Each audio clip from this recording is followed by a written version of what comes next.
Republicans have gotten together and decided that they're going to have a list of demands for the networks if they're going to cover the debates from now on, okay? They'd like the room temperature to be 67 degrees, and they'd like to be close to the bathroom. Those are literally true. Those are among their demands. Okay, so let me break down the whole thing for you. First, Talking Points memo explains in the letter that they sent to the TV networks, the candidates demanded that networks communicate with candidates directly as opposed to the Republican National Committee. Damn, drama. And that the networks hold a conference call with candidates about the debate format at least a month before the debate. The candidates will then be able to determine whether they wish to participate in the debate. I see. Okay. Now, look, this is a very serious part to it. There's funny parts of the letter, but overall, this goes to the heart of the issue of access. Politicians saying, hey, if you don't play ball with us, we're not going to give you those highly rated debates, the ones that make you relevant, you get to call yourself a big news network. Well, I'm going to hold that over your head. I'm going to dangle it. And if you play by my rules, you get them. If you don't play by my rules and you want to actually challenge me while I'm running for the most powerful position on earth, no can do. Then I deny you access. This is the oldest and perhaps the most important game that's played among politicians and the TV networks. So let's go to their demands. The campaigns demanded that the debates include 30-second opening and closing statements and asked that the networks nix lightning rounds and submit graphics with biographical details about the candidates to the campaigns for approval. So this is them saying to the TV news networks that we're now your editor. Okay, you don't even get to put up graphics without clearing it with us.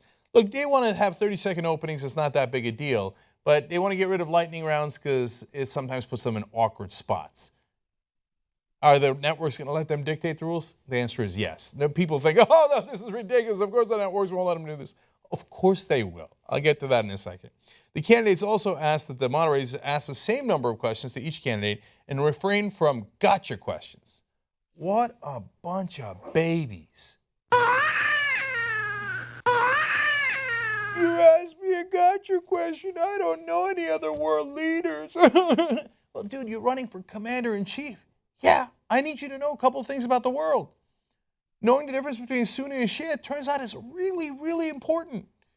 So then you'll be able to tell the difference between Saudis, our allies, God help us, and the Shia, which is Iran, not our allies, our enemies. Now look, and then it gets more sophisticated than that. We can still do a peace deal with Iran, and Saudi Arabia sometimes works against our interests anyway. How does ISIS, the Kurds, and the Shia interact in Syria? Well, that's really hard. Oh, that's a gotcha question.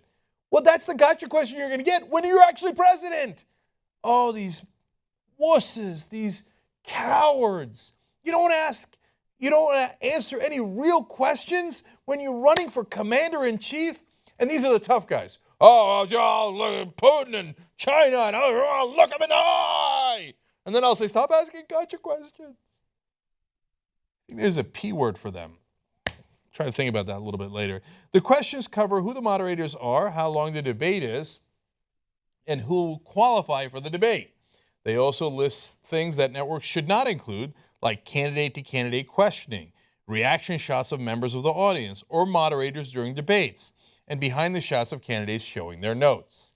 Now look, some of the things that they ask for are reasonable. They say, don't show my notes. No problem, man. They say, don't leave the microphones on during the breaks. I get it, right? No problem. Don't let people in the audience swear political messages. These are reasonable demands, and different debates will ask for those things. But when you ask for, hey, don't show the reaction of the audience, because if they don't like me, oh, that'll be embarrassing. Oh, if they didn't laugh or it was awkward, don't do that. Don't show the moderator's reaction. Don't show anybody's reaction. Okay, just you put me in a flattering light, put all of us in a flattering light. Don't you dare ask any tough questions or show the reaction to our answers if it's not perfectly flattering to us. Where's the journalism in all of this, right? All right, now, again, we'll get to whether the networks will agree to this or not, but let me give you a couple more here. The campaigns also asked that the networks ensure the debate venue remained at 67 degrees and offered suggestions for bathroom breaks during the debate. Now, that sounds preposterous, and largely it is, but I will give them this. The one at the Reagan Library, and it must have been 95 degrees in there. They were all sweating up a storm. I felt bad for them. That's okay. Keep it at 67 degrees. I don't know that I would have gotten that specific about it, but I pardon them. Okay. Final two. Will there be questions from the audience or social media? They want the networks to tell them this. How many? How will they be presented to the candidates? Like, are we going to have to answer questions from the plebeians, from the masses, the unwashed masses? Yuck! A public person asking me a question. No, I like it when it's you because I can vet you and I can hold access over your head, so I know you're largely going to give me softballs. And if you dare ask me a question that's even mildly tough, I'll yell at you and call you the liberal media. That's easy. The public, it's harder to yell at them. I don't know what questions they're going to give me. Then I don't know which talking point to give them. No, I don't want the public. And then finally they say, will you acknowledge that you, as a sponsor, take responsibilities for all questions asked, even if not asked by your personnel? Oh, great. So even if I'm getting a question from Facebook, I'm getting a question from the audience, whoever I'm getting a question for, I'm going to hold you responsible. If you dare put on a question that might actually get me to think and might embarrass me by showing what I don't know, how dare you? Your job as television is to make politicians look good, right? Then I'll take the debates away from you. Now, even Megyn Kelly at Fox News found this preposterous. She made fun of it. Let's watch. To make sure, you tell the audience, Chris, how hot do they want it in the debate hall? 67 degrees. That needs to be in a contract. They want all the candidates to receive similarly substantive questions. No so-called lightning rounds of questioning. Approval of any on-screen graphics aired during the debate. Oh, yeah, that's going to happen. The network should commit that they will not ask hand-raising questions, yes or no questions, allow candidate-to-candidate questions, and then maybe like a foot massage or like a little... She thinks it's not going to happen? It is going to happen.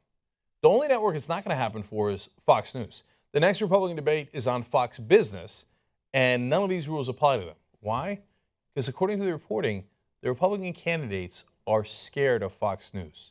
So they're like, no, Roger Ailes, that runs Fox News, please don't hurt me. No. You can keep it at any temperature you like. But you can put the bathrooms away, really far away. I'm sorry. This doesn't apply to you, okay? Oh, these are the tough guys, right? These are the ones who are, I'm going to show Iran. I'm going to put Putin in a headlock. Roger, don't hurt me. Oh, please, don't ask me any hard questions. Okay, so that's these guys. Yes, so Megyn, it's not going to apply to you and Fox. To the other networks, they'll get them to bow their head. This is what they've been doing for decades. They intimidate the press. They go to TV and they go, what are you going to do? Not run any national debates on CNN? No, you're going to do exactly what I tell you to do. And they're going to win on this. See, this is the problem with the uneven playing field. The Democrats don't complain about anything. Anderson Cooper came out there with a 2x4. One by one, he hit them all across the face. And I don't mind. That's what they should do to both parties. But that's not what they do to both parties. CNBC asked questions that were a little challenging. They're like, how dare you, liberal media? I don't know why people don't look at that and go, pussies. Right? That's what you're, no, don't ask me a question. You're scared of a CNBC reporter, you have to tell them preemptively. And are you going to do this with all of the foreign governments you deal with? Okay, now here are the questions you can't ask me. Here are the negotiation points you can't do, okay? Please. So this is preposterous. But I think it will definitely work. Now, Steve Schmidt, somewhat moderate Republican who ran John McCain's campaign back in the day, said that he told TPM, Talking Points memo, that most of the questions included in the letter are not atypical or outlandish. He described the demands as pro forma part of a debate and said that those points are typically negotiated ahead of time. So he's like, everybody's making a big deal out of this. It's just public. We always tell the networks what to do, and they always bow their heads. So that's pretty much correct. And finally, some did not join this. Carly Fiorina, Donald Trump, Chris Christie, Kasich, they didn't sign this letter. And Fiorina's group said, as we have expressed publicly, we encourage the RNC to sanction conservative networks such as The Blaze and One American News to host and moderate a debate. Okay. Isn't that amazing? The Republicans, they tell the mainstream media what to do. And then they say, okay, here's who I want the debates to be with. Like minuscule little websites. I mean, One American News, this is how, there they are, right? Compared to TYT.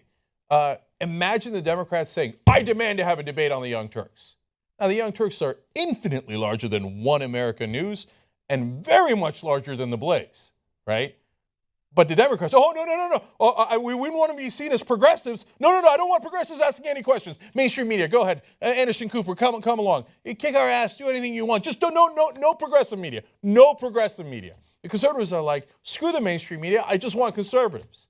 Even if they have tiny little websites. God, there's such a world of difference here in how Republicans and Democrats treat these things. So yes, all this is funny. Yes, it's ridiculous. Yes, they're cowards. But they will also get their way. And from now on, they will get super easy questions going forward. And that'll be great for the Republican Party because it'll frame them as, okay, well, apparently they've got this thing figured out. Whereas in the Democratic debates, they'll get really hard questions that challenge them, call them socialists, call them all sorts of different names, say, go ahead, respond. Well, that's terrible framing for the Democrats. And that's exactly what the Republicans wanted. And at the end of the day, they'll win based on this. I don't mean they'll win the election. I mean, they'll win the framing wars. They'll get exactly what they wanted.